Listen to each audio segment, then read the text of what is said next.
السلام علیکم ورحمۃ اللہ وبرکاتہ۔ الحمدللہ رب العالمین والصلاۃ والسلام علی نبینا محمد۔ رمضان کا مبارک مہینہ، سبحان اللہ تعالیٰ جو ہے ہماری عبادتوں کو قبول کرے، اور ہماری دعا ہے کہ اللہ تعالیٰ ہم سب سے ایسے ہی محبت کرے جیسا اللہ اپنے پیاروں سے محبت کرتا۔ اور آئیے ہم آج کے اس ویڈیو میں بہت خاص باتیں بتانے والے ہیں۔ رمضان کے بارے میں آپ لوگ بہت سارے ویڈیوز دیکھتے ہوں گے، سنتے ہوں گے، الحمدللہ ہم بھی دیکھتے سنتے۔ کچھ باتیں جو ہے ہم کو بار بار ریمائنڈ کرنے کی بھی ضرورت رہتی، ویسے تو الحمدللہ اسکالرس کے آپ جو سنتے ہیں وہ تو تمام باتیں آلریڈی کور ہو چکی ہے الحمدللہ، لیکن ریمائنڈرز بینیفٹ دا بلیورز، جو ہے ایک دوسرے کو ریمائنڈ کرنا چاہیے۔ ہم آج وہ عبادت کے بارے میں بات کریں گے جو رمضان میں نارمل ہر انسان کرتا، کوئی ایکسٹرا نہیں ہے۔ زکوٰۃ جس کے پاس ہوتی اس کو دینا پڑتا، پیسے جس کے پاس ہے وہ عمرہ پہ جا سکتا، لیکن کچھ عبادتیں ایسی ہیں جو سارے لوگ کرتے ہیں، اور وہ عبادتیں چار قسم کی ہم جس پہ بات کریں گے، ویسے تو اور بھی ہو سکتی۔ چار عبادتیں ہم آلریڈی کر رہے ہیں، لیکن کرنا کیا ہے؟ دیکھیے رمضان کا مہینہ جب آتا تو ہم جو ہے ماشاءاللہ ہمارے گھروں میں بہت اچھے اچھے کھانے اللہ تبارک و تعالیٰ جو ہے انعام کے طور پہ ہمارے کو عطا کرتے۔ بہت اچھے اچھے کھانوں کو کیسے اچھے بنانا اس کی فکر رہتی، اور کہاں پر اچھا ملتا تاکہ وہ مزہ ہم کو آئے، اور کھانے میں جو ہے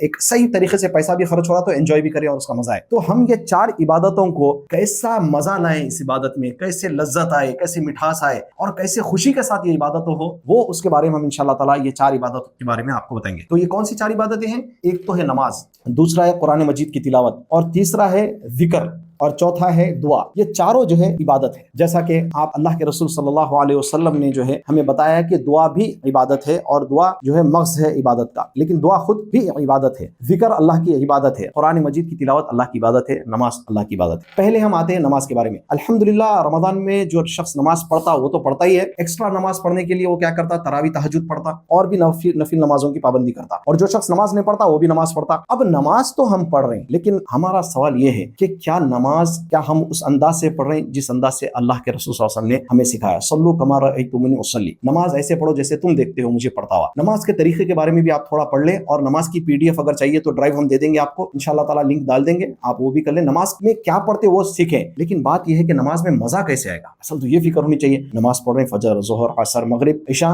تراویح پڑھ رہے ہیں، تہجد پڑھ رہے ہیں، اس کے بعد نماز کے بعد جو مزہ آنا چاہیے وہ مزہ نہیں آ رہا۔ ان الصلاۃ تنہی عن الفحشاء والمنکر نہیں ہو رہا، نماز برائیوں سے نہیں روک رہی، اور نماز کی وہ جو جنون اور وہ جو شوق ہونا چاہیے مجھے اور آپ کو وہ نہیں ہو رہا۔ تو اس کے لیے ہم کو نماز کو اچھی کرنا چاہیے۔ نماز میں جب آپ کھڑتے تو یہ فکر ہونی چاہیے کہ ہماری نماز نبی صلی اللہ علیہ وسلم کی نماز کے جیسی ہو۔ اللہ کے نبی صلی اللہ علیہ وسلم نمازوں میں رویا کرتے تھے، اللہ کے نبی صلی اللہ علیہ وسلم کو نماز میں مزہ آتا تھا، اللہ کے نبی صلی اللہ علیہ وسلم کے لیے نماز آنکھوں کی ٹھنڈک تھی۔ کیا یہ ہمارے لیے ہے یا نہیں؟ تو نماز کو جو ہے آپ ایسا سمجھیں جیسا کہ نبی صلی اللہ علیہ وسلم فرمائے کہ تمہاری آخری الوداع نماز ہے، جیسا کہ بعض جو ہے اہل علم بھی بولتے ہیں نماز جو ہے اللہ سے ملاقات ہے، معراج جیسی ہے۔ آپ اللہ سے گفتگو کر رہے ہیں، اللہ سے بات کر رہے ہیں، اور اللہ تعالیٰ سورہ فاتحہ کا جواب بھی دے رہے ہیں۔ اللہ کے سامنے کھڑے تو آپ اپنے آپ کو اچھے انداز سے تیار کر کے لے جائیں، عطر لگائیں، اپنے آپ کو اچھے کپڑے پہنے، جا کے کھڑے اور مزے کے ساتھ نماز پڑھیں، اطمینان کے ساتھ نماز پڑھیں۔ تنہائی میں پڑھ رہے ہیں تو بھی اطمینان کے ساتھ نماز پڑھیں، کیونکہ اکیلے پڑھے تو چانس ہوتا آپ زیادہ سے زیادہ لمبے سجدے اور لمبے رکوع کر سکتے۔ تو نماز کو ایسے بناؤ کہ جب 30 دن ہو جاتے رمضان کے، مہینہ جب ختم ہو جاتا تو آپ کو مزہ جو ہے نا لگ جانا چاہیے نماز کا۔ پھر اس کے بعد لائف میں آپ کو 1 سال تک ایٹ لیسٹ وہ نماز کا مزہ آتے رہے، اور 11 مہینے آپ ویسے نماز پڑھنے کی کوشش کریں، کیونکہ آلریڈی مزہ لگ چکا۔ جیسا کہ دہی بڑوں کا مزہ جو ہے نا رمضان میں آتا بولتے، تو ویسے ہی ہم کو حلیم کا بھی مزہ رمضان میں آتا بولتے، تو ہمارے کو نماز کا مزہ رمضان میں کیوں نہیں آ رہا؟ تو نماز کو جو ہے نا ایسی کرنا چاہیے، ایک بات۔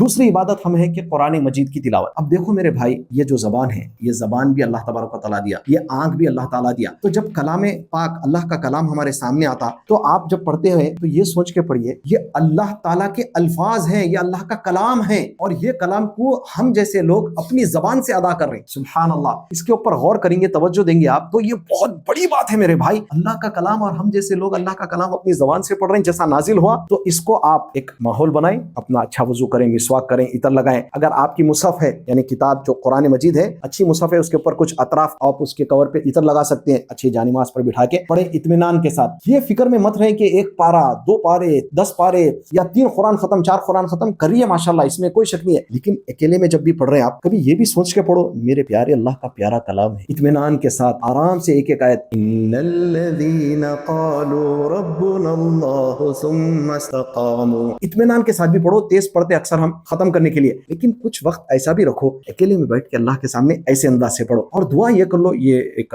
مشورہ ہے، اللہ سے دعا کرو میرے پیارے اللہ میں آپ کا کلام پڑھنے جا رہا ہوں، مجھے اس انداز سے تلاوت کرائیے جو انداز آپ کو پسند ہے۔ اللہ سے پہلے دعا کر لو، اللہ مجھے اس انداز سے تلاوت کرائیے، کیونکہ ہم جو ہے نا کسی کو فالو کرتے، کسی کو کاپی کرنے جاتے، کوئی قاری کو، لیکن اللہ کو جو پسند ہے وہ مانگ لو. تو قرآن پڑھنے سے پہلے یہ دعا کر لیں اللہ اس انداز سے پڑھا جسے, کیونکہ ایک صحابی کے بارے میں اللہ کے نبی صلی اللہ علیہ وسلم کو اللہ تعالیٰ نے کہا کہ اس شخص کو قرآن پڑھنے کے لیے کہو. تو نبی صلی اللہ علیہ وسلم اس صحابی کو بولے اللہ نے کہا کہ تم قرآن پڑھو. تو وہ صحابی پوچھنے لگے اللہ کے نبی صلی اللہ علیہ وسلم کیا اللہ نے میرا نام لے کے کہا اس بات کو؟ اللہ اکبر میرے بھائی, اللہ تعالیٰ وہ صحابی کا نام لے کے بولے کہ جو نا اس کو تلاوت کرنے لگا. تو کاش کہ اللہ ہمارا بھی نام لے کے جو ہے نا فرشتوں کے سامنے بولے کہ یہ بندہ جو پڑھ رہا ہے یہ اچھا پڑھ رہا ہے. تو ہم اللہ سے دعا کرنا چاہیے. یہ قرآن کا ہو گیا, اس میں بھی مزہ لیں, اس میں بھی جو ہے نا مٹھاس لیں, لذت کے ساتھ پڑھیں. تیسری جو ہے چیز کیا ہے وہ ہے ذکر. اللہ تعالیٰ قرآن مجید میں فرماتے ہیں فاذکرونی اذکرکم اور یا ایھا الذین آمنوا اذکروا اللہ ذکرا کثیرا. اللہ کے نبی صلی اللہ علیہ وسلم فرماتے ہیں کہ ذکر اتنا کرو کہ اپنی زبان کو موئسٹ رکھو اللہ کے ذکر سے. ذکر سب سے آسان عبادت ہے. نماز کے لیے کھڑنا ہے, قرآن کے لیے لے کے بیٹھ کے پڑھنا ہے. ذکر آپ اگر بہنیں پکا رہی ہیں, روڈ پہ ہے, جاب پہ ہے, کچھ کام آپ کے پاس جو ہے ٹائم نہیں ہے عبادت کرنے کا, خاص ایکسٹرا نمازیں, تو چلتے پھرتے ذکر کریں. ذکر کا معاملہ ایسا ہے سبحان اللہ سبحان اللہ سبحان اللہ تیز والا نہیں. اگر کوئی ہمارا نام آرام سے لے تو اچھا بھی دکھتا. اللہ کو ہم جو ہے نا بات کریں, اللہ تعالیٰ کو یاد کریں تو اللہ ہم کو یاد کرتا. ایک حدیث میں آتا کہ ہم لوگوں کے سامنے اللہ کو یاد کریں تو لوگوں اللہ تعالیٰ ہم کو فرشتوں کی محفل میں یاد کرتا. تو آپ اکیلے میں جب بیٹھے تو اللہ کا ذکر کرتے ہوئے پہلے تو ایک چیز ہے کہ آپ ترجمہ سمجھیں ذکر کا. سبحان اللہ کا کیا مطلب ہے؟ اللہ تعالیٰ پاک ہے, ہر عیب سے پاک ہے, ہر ظلم سے پاک ہے. اللہ کے فیصلے میرے لیے ہر ظلم سے پاک ہے. الحمدللہ ساری تعریف اللہ کی ہے. لا الہ الا اللہ کیا مطلب ہے, اس کا کیا بینیفٹ ہے, اس کا کیا بینیفٹ ہے؟ افضل الدعاء الحمدللہ, سب سے بہترین دعا الحمدللہ ہے. افضل الذکر لا الہ الا اللہ, سب سے بہترین ذکر لا الہ الا اللہ ہے. تو اس کا ترجمہ پڑھ کے اطمینان سے آپ بیٹھیں راتوں میں تنہائیوں میں. ایک تو ذکر نارمل ہوگا, یہ ذکر کریں. اور ایک ہمارے جو ہے ایک مشورہ ہے, آپ جو ہے ذکر جب کرنے بیٹھیں 4 5 6 قسم کا, اس کو 5 5 100 وقت 8 8 100 وقت 1000 بغیر گنے آپ پڑھیں. 4 4 5 5 6 6 ہزار کی تعداد میں آپ ذکر کریں. انشاءاللہ تعالیٰ آپ کی کیفیت ایسی بدل جائے گی اللہ کی قسم. آپ روحانی آپ کا وہ عالم ہو جائے گا, ایمان کا وہ لیول ہو جائے گا کہ آپ کو اتنا مزہ آئے گا. پھر ذکر کا مزہ جو ہے ساری دنیا کی نعمتیں اپنی ایک جگہ ہے, لیکن اللہ کے ساتھ بیٹھ کے ذکر کرنے کی بات.